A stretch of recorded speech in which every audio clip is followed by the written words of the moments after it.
Welcome to my YouTube channel. आज हम प्रतिशत की अगली श्रृंखला में अपनी एक्सरसाइज को कंप्लीट कर रहे थे और उसके आगे अगले सवालों को आज हम ध्यान से हल करते हैं। जैसा कि आप देख पा रहे होंगे, हमारे पास जो अगला प्रश्न है वो है एक भिन्न के अंश में 25% की वृद्धि करें और हर को दुगना कर दें। हमने आपको कुछ पार्टों में बताया भी है कि भिन्न को कैसे हल किया जाएगा परसेंटेज में, उसका ही एक आपके पास सवाल भी है। आइए देखते हैं। अंश में 25% की वृद्धि करना है और हर को दुगना करना है, तो हमें जो भिन्न प्राप्त होगी वो 5/9 प्राप्त होती है। तो आपको मूल भिन्न बताना है। तो हमने आपको हल करने के लिए बताया था कि मूल भिन्न आप कुछ भी मान सकते हैं, a/b, x/y कुछ भी मान सकते हैं। तो आप कुछ भी मान लीजिए। तो हमने अपने लिए क्या मान लिया, a/b मान लिया। क्या मान लिया, a/b मान लिया। अंश में 25% की वृद्धि करनी है। अंश अपने आप में 100% होगा, उसमें 25% की वृद्धि कर देंगे तो 100 में 25% की वृद्धि कर देंगे तो ये 125% हो जाएगा।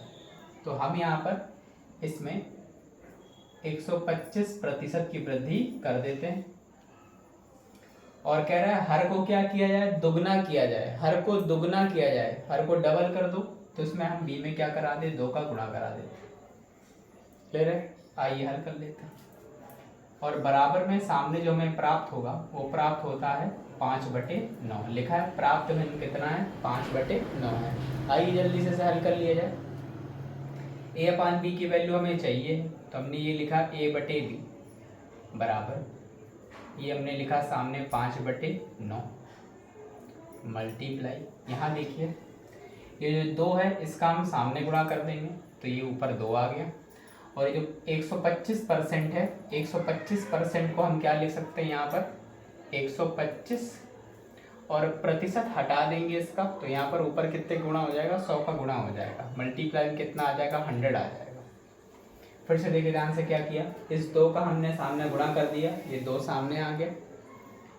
125% का इधर सामने गुणा किया 9 में 125% गुणा करा देंगे, परसेंट हटाएंगे, बटे में 2 जीरो आएंगे, वो ऊपर पहुंच गए। बस आप इसे हल कर सकते हैं। 25 पंचे 125, 25 चौको 100, 5 से 5 हमारा समाप्त हो गया। आंसर आपके सामने आ चुका है, 4 दूनी 8 और 9 एकम 9। ये आपका फाइनल जाकर आंसर बनेगा। 8/9 इस सवाल का सही उत्तर होगा। अगला प्रश्न बेहद ही इंपॉर्टेंट है और इसमें यूनिट दी हुई इसलिए ज़्यादा इंपॉर्टेंट है। 6.8 किलोग्राम का कितने प्रतिशत, 17 ग्राम है। तो हमने आपको बताया था कि अगर परसेंट में आंसर निकालना हो, प्रतिशत में आंसर निकालना हो तो सबसे पहले 100 का गुणा कराएंगे। तो 100 का गुणा हमने करा दिया प्रेम से, कोई दिक्कत नहीं, 100 का गुणा हमने करा दिया। फिर हमने बताया था जिस टर्म में का लगा हो या से लगा हो उसे हमेशा बटे में लिखेंगे। तो किस टर्म में का लगा हुआ है तो आप देख पा रहे हैं 6.8 किलो का इसमें लिखा हुआ है का 6.8 किलोग्राम। तो हमने 6.8 को कहाँ रखा हुआ है, नीचे रखा हुआ है, कोई समस्या। और 17 ग्राम के बारे में पूछा तो 17 ग्राम हम कहाँ रखेंगे, 17 ग्राम हम ऊपर रखेंगे। लेकिन समस्या इसमें भैया कि ये ग्राम में है और ये किसमें है, किलोग्राम में। तो हम किलोग्राम वाले को ग्राम में क्या कर लें, कन्वर्ट कर लें। 1 किलोग्राम में कितने ग्राम होते हैं, 1 किलोग्राम में 1000 ग्राम होते हैं। तो 1 किलोग्राम में 1000 ग्राम होते हैं, उसमें हम 1000 का क्या करा देंगे, गुणा करा देंगे। कोई समस्या भाई? इसका दशमलव हटाएंगे, यहाँ पर क्या आ जाएगा, 0 आ जाएगा। तो 1000 से 1000 क्या हो गया, कैंसिल।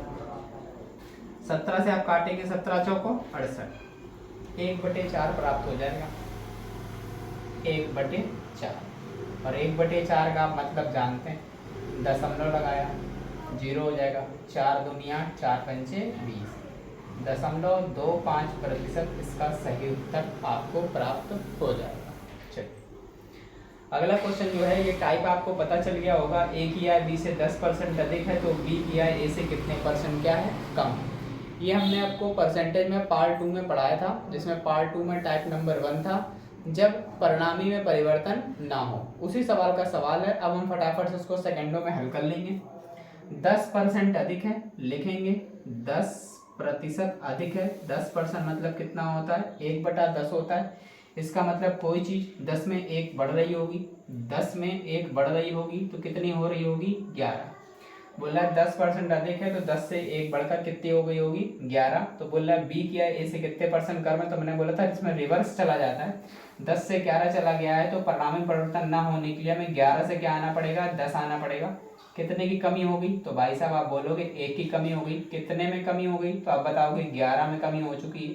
क्या परसेंट है, 100 का गुणा करा दीजिए, 1/11 या 100 का हल करोगे तो ये आ जाएगा 9 सही 1/11%। ये आपका करेक्ट उत्तर हो जाएगा। कोई समस्या किसी प्रकार की, आप अच्छे तरीके से इसको नोट करिए।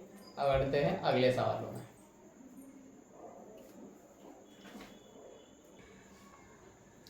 आइए उसी श्रृंखला को हम आगे बढ़ाते हुए अगले सवालों पर बात करने जा रहे हैं। देखिए, कह रहा है यदि नीता का वेतन पायल के वेतन से 25% अधिक है, तो पायल का वेतन नीता से कितने परसेंट कम है। वही प्रणामी में परिवर्तन ना हो वाला ये प्रश्न है। आइए 2 सेकंड के अंदर आप इसे हल करेंगे। 25% अधिक है भाइयों, 25% का मतलब आप जानते हैं 25% मतलब कितना होता है 1/4 होता है। बोला है अधिक है, इसका मतलब कोई चीज 4 में 1 बढ़ गई होगी तो कितनी हो गई होगी, 4 में 1 बढ़ गई होगी तो कितनी हो गई होगी 5 हो गई होगी। तो हमें उल्टा जाना है, 5 से कितना जाना है भाइयों 4 जाना है, 5 से कितना जाना है 4 जाना है। बताओ कितने की कमी हो गई, तो आप बोलोगे 1 की कमी हुई है। 1 की कमी हुई है कितने में हुई है, तो आप बोलोगे 5 में हुई है। और कितने परसेंट है, 100 का गुणा कराओगे 1/5 का मतलब क्या होगा भैया 20% क्या है कम है। ये आपका आंसर बन जाएगा 20% क्या है कम है। क्लियर हो गया। अगला सवाल है अनिल की ऊंचाई दीपक से 60% अधिक है, तो दीपक की ऊंचाई अनिल से कितने परसेंट कम है। ये भी सेम सवाल होगा। आइए सवाल को भी हम निपटा दें। बोला है 60% अधिक है, 60% का मतलब कितना होता है, बोलोगे 3/5 होता है। इसका मतलब कोई चीज 5 थी इसमें 3 बढ़ जाएगी, 5 थी इसमें 3 बढ़ जाएगी तो कितनी हो जाएगी 8 हो जाएगी। 5 है तो बढ़ जाएगी, कितनी हो जाएगी 8 हो जाएगी। उल्टा जाना है, 8 से कितना जाना है 5 जाना है। 8 से कितना जाना है 5 जाना है। बोलो कितना कम हो गया, तो आप बोलोगे यहाँ पर 3 की कमी हो गई। कितना कम हो गया 3 की कमी हो गई। कितने में कमी हो गई भैया 8 में हो गई। 3/8 क्या परसेंट होता है, तो मैंने आपको बताया था 37.5% होता है, 37.5% होता है। ये आपका उत्तर है। क्लियर हो गया। सेम सवाल ये है ए की आय बी से 30% अधिक है, तो बी की आय ए से कितने परसेंट कम है। आइए 30% अधिक है, 30% का मतलब कितना होता है, 30% का मतलब कितना होता है 3/10 होता है। इसका मतलब कोई चीज 10 थी और 10 में 3 बढ़ गई, 10 में 3 बढ़ गई तो कितनी होगी भाई साहब 13 होगी। तो बताओ भैया 13 से वापस कितनी हो जाएगी 10। बोलो कितना की कमी होगी, तो आप बोलोगे 3 की कमी होगी। कितने में कमी हो गई, तो बोलोगे 13 में हो गई। क्या परसेंट है, तो बोलोगे 100%। 1/13 जो होता है 7 सही 9/13 होता है। 3 का मल्टीपल है, 7 × 21 हो गया और 9 × 27 हो गया। 13 का भाग हम देंगे, 13 दूनी 26 और 1 27, तो 21 हो तो 23 हो जाएगा। ये आंसर आपका आ जाएगा 23 सही 1/13%। ये आपका आंसर आ जाएगा। कोई समस्या, आप चाहे तो 300 में भी 13 का भाग देंगे तो भी आपको सेम ही उत्तर मिलेगा, कोई दिक्कत वाली बात नहीं है। ये हम सवाल है, हमारे सवालों को आप विधिवत जिस तरह मैं लगवा रहा हूँ वैसे लगाइए, अच्छी तरीके से नोट्स बनवाइए। एक एक इम्पॉर्टेंट सवाल आपकी कॉपी में छपा होगा और एज इट इज आपको क्वेश्चन पेपर में भी देखने को मिलेगा। ये वादा है मेरा। लगातार मेरी क्लास को ज्वाइन करें, आपको सबसे ज़्यादा बेनिफिट, सबसे ज़्यादा सेक्शनल कंटेंट, आपको बेहतरीन कंटेंट आपको यहीं से ही प्राप्त होगा और आप अपने सेक्शन वाइज अच्छे मार्क्स ले पाएंगे।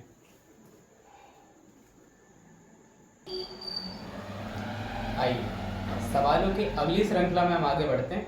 तो हमारे पास सवाल है चीनी के भाव में, भी घरेलू सवाल आ गया बिल्कुल रोजमर्रा वाला। चीनी के भाव में 40% की वृद्धि हो गई है, महिला अपनी खपत कितने परसेंट कम कर दे ताकि खर्च ना बदले, यानी वही टाइप चल रहा, परिणामी में परिवर्तन ना हो। तो भैया कितना वृद्धि हुआ है, 40% वृद्धि हुआ, 40% वृद्धि। 40% का मतलब आप जानते हैं, 40% का मतलब कितना होता है 2/5। 40% का मतलब 2/5। इसका मतलब कोई चीज़ पहले कितनी थी 5 थी, कोई चीज़ पहले 5 थी अब उसमें 2 की वृद्धि हो गई। कोई चीज़ पहले 5 थी अब उसमें 2 की वृद्धि हो गई तो कितनी होगी भाई साहब 7 हो गई। हमें रिवर्स जाना है, 7 से कितना जाना है 5 जाना है। तो बोलो क्या हुआ, तो आप बोलोगे 2 की कमी हो गई। 2 की कमी हो गई, कितने में हो गई? 7 में हो गई। कितने प्रतिशत हो गया? तो आंसर आ जाएगा 28 सही 4/7% की क्या हो जाएगी? इसमें कमी हो जाएगी।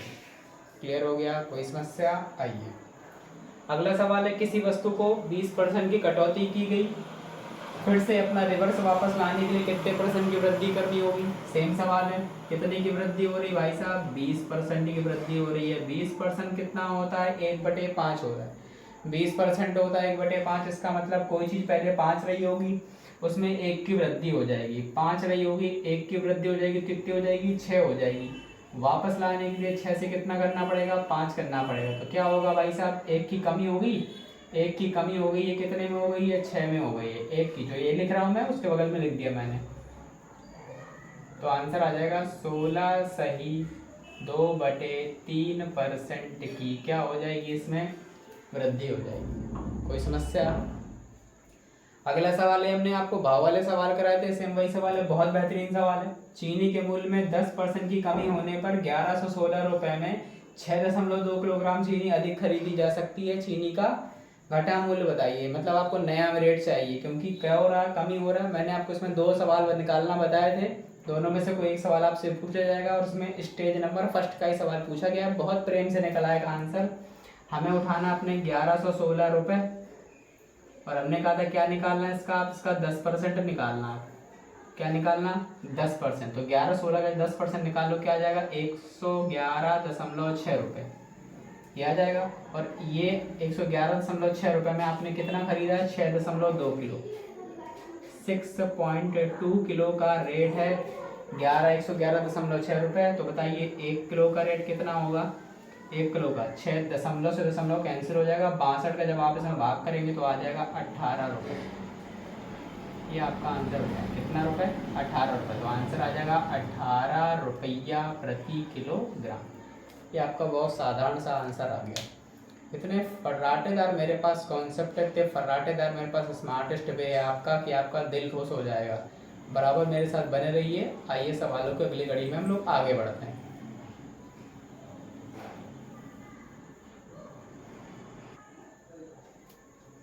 आइए अब हमारा जो अगले सवाल हैं, अब अगर आप ध्यान से देखोगे सवालों को, तो किसी वर्ग की भुजा में 10% की वृद्धि करने पर उसका क्षेत्रफल कितने % बढ़ जाएगा? अगला सवाल है, किसी वृत्त का व्यास 30% बढ़ाने पर उसका क्षेत्रफल कितने % बढ़ जाएगा? अगला सवाल है, किसी आयत की लंबाई में 10% की वृद्धि और चौड़ाई में 10% की कमी करने पर क्षेत्रफल में क्या प्रभाव पड़ेगा? तो हमने आपको परसेंटेज के तीसरे वीडियो में पार्ट नंबर 3 में और टाइप नंबर 2 में एक आपको कॉन्सेप्ट समझाया था कि जब आपको परिणामी में परिवर्तन हो, स्पेशली फॉर क्षेत्रफल 2D और 3D आकृतियों के लिए, 2D और 3D आकृतियों के लिए क्षेत्रफल में परिवर्तन हमने आपको समझाया था। उसी पर आधारित 1-2 सवाल मैंने उस वीडियो में आपको कराए थे बाकायदा प्रैक्टिस में। आज आपको प्रश्नावली में लेकर के उन्हीं सवालों को आगे बढ़ रहे हैं। ठीक है, आप अपनी कॉपी में लगाते जाइएगा। आइए, कह रहा है एक वर्ग की भुजा में 10% की वृद्धि करने पर 10% की वृद्धि हो रही है। 10% का तात्पर्य आप जानते हैं कितना होता है? 1/10 होता है। तो आप जानते हैं जो वर्ग में भुजाएं होती है वो a होती है, ठीक है, और क्षेत्रफल जो होता है वो a² होता है। इसका मतलब अगर पहली भुजा 10 से 1 बढ़ जाएगी, पहली भुजा 10 से 1 बढ़ जाएगी तो 10 से बढ़कर कितनी हो जाएगी? 11। तो दूसरी वाली अपने आप में भी बढ़कर 10 से कितनी हो जाएगी? 11। क्योंकि ये 2D आकृति है, 2 विमीय आकृति है, तो 2 बार लेना पड़ेगा आपको। पहली बार भी 10 से 11 जाएगी और दूसरी बार भी 10 से 11 जाएगी। तो फाइनल क्या आएगा? तो फाइनल ये आएगा कि पहले क्षेत्रफल आता था 10 धाम 100, पहले क्षेत्रफल आता था 10 धाम 100, अब क्षेत्रफल आता है 11 गुणे 11 कितना? 121। पहले आता था क्षेत्रफल 100, अब आता है क्षेत्रफल 21। तो अब क्षेत्रफल में क्या देख रहे हैं? क्षेत्रफल में क्या हो रही है? वृद्धि हो रही है। क्षेत्रफल में क्या हो रही है? वृद्धि हो रही है। और कितने की वृद्धि हो रही है? 100 से 21 गया है। क्षेत्रफल में वृद्धि हो रही है 21 की, और कितने में हो रही है? 100 में हो रही है। और कितने % है? तो मल्टीप्लाई 100 कट गया, आंसर आ गया 21% की क्या होगी? वृद्धि होगी। 21% की क्या होगी? वृद्धि होगी। अगला क्वेश्चन हमारे पास है वृत्त का व्यास। हमने बोला था वृत्त में त्रिज्या में परिवर्तन करो, व्यास में परिवर्तन करो, या परिधि में परिवर्तन करो, या परिमाप में परिवर्तन करो, सब में एक ही परिवर्तन होगा। सवाल को देखकर घबराइएगा मत, एक ही तरीके से सवाल लगाएंगे। आइए, कह रहा 30% बढ़ाया गया है, 30% बढ़ाया गया भैया। 30% मतलब कितना होता है, 3/10 होता है। 30% मतलब कितना होता है, 3/10 होता है। इसका मतलब पहले ब्याज 10 था, उसमें 3 बढ़ा दिया गया। पहले 10 था, उसमें 3 बढ़ा दिया गया, तो भाई साहब बताओ कितना हो गया होगा, 13 हो गया होगा। तो दूसरा वाला भी तो 10 से कितना हो गया होगा, 13 हो गया होगा, है कि नहीं। तो पहले क्षेत्रफल आता था, अब कहोगे 2 बार क्यों लिया, तो वृत्त का क्षेत्रफल पाई आर स्क्वायर होता है, आर का भी 2 बार ही गुणा होता है यहाँ पर, ठीक है। तो ये हो गया 10 × 10 कितना हो गया, 100। पहले क्षेत्रफल आता था 100, अब आता है क्षेत्रफल 13 × 13 169। अब आता है क्षेत्रफल 13 × 13 169। तो पहले आता था क्षेत्रफल 100, अब आता है क्षेत्रफल 169। तो कितने की वृद्धि हो गई, तो आप बोलोगे 69 की वृद्धि हो गई। कितने की वृद्धि हो गई, 69 की वृद्धि हो गई। वृद्धि कितने में हुई है, 100 में हुई है। वृद्धि कितने में हुई है, 100 में हो गई। और परसेंटेज बताने के लिए 100 का गुणा किया, 100 से 100 कट गया, ये आपका आंसर आ गया। 69% की क्या हो गई है, वृद्धि। 69% की क्या आ गई है, वृद्धि आ गई। क्लियर हो गया, कोई समस्या किसी प्रकार की। आइए अगला सवाल आपके पास आयत का है। बोला आयत में लंबाई में 10% की वृद्धि और चौड़ाई में 10% की कमी। यहाँ लंबाई अलग दी गई है, चौड़ाई अलग दी गई है। यहाँ पर एक ही एक बार दिया तो हमने एक को 2 बार ले लिया। यहाँ पर लंबाई का अलग हल करेंगे, चौड़ाई का अलग हल करेंगे। तो आप लेकिन 10% की वैल्यू तो आप जानते हैं एक ही होता है। 10% की वैल्यू मतलब कितनी होती है, 1/10 होती है। इसका मतलब लंबाई पहले 10 से कितनी गई, 1 बढ़ गई, तो कितनी हो गई, 11। लंबाई पहले 10 थी, 10 में 1 बढ़ गई, तो कितनी हो गई, 11। चौड़ाई में भी 10% है, लेकिन कमी हो रही है, कमी हो रही है, तो माइनस का साइन लेके चला। इसका मतलब पहले चौड़ाई 10 थी, 10 में 1 कम हो गया। पहले चौड़ाई 10 थी, 10 में 1 कम हो गई। पहले चौड़ाई 10 थी, 10 में 1 कम हो गई, तो कितनी हो गई, 9 हो गई। ठीक है, तो आइए पहले क्षेत्रफल आता था 10 धाम 100, अब क्षेत्रफल आता है 11 9 99। बोलो कितना कम हो गया, तो आप बोलोगे 1 की कमी होगी भाई साहब। 1 की कमी हो गई, कितने में हो गई, 100 में हो गई। 1 की कमी 100 में हो गई, क्या परसेंट हो गई, 100 से 100 खत्म हो गया। आंसर आ जाएगा 1% की क्या आ गई है, कमी आ गई है। वो बोल रहा है क्षेत्रफल में प्रभाव बता दीजिए, तो आंसर आ जाएगा 1% की कमी आ गई है। इसको बहुत अच्छे तरीके से देख लीजिए। अगर आपको फिर भी अगर कोई समस्या हो तो आप जाकर हमारी परसेंटेज की जो प्लेलिस्ट बनी हुई है उसमें तो तीसरा वीडियो है, उसको आप जरूर खोल करके देखिए, आपको बहुत डिटेल में समझ में आएगा। यहाँ तो हम आपको प्रश्नावली करा रहे हैं, समझाने का पूरा प्रयास है, पर वहाँ पर आपको बहुत ज़्यादा अच्छी तरीके से समझ में आने वाला है।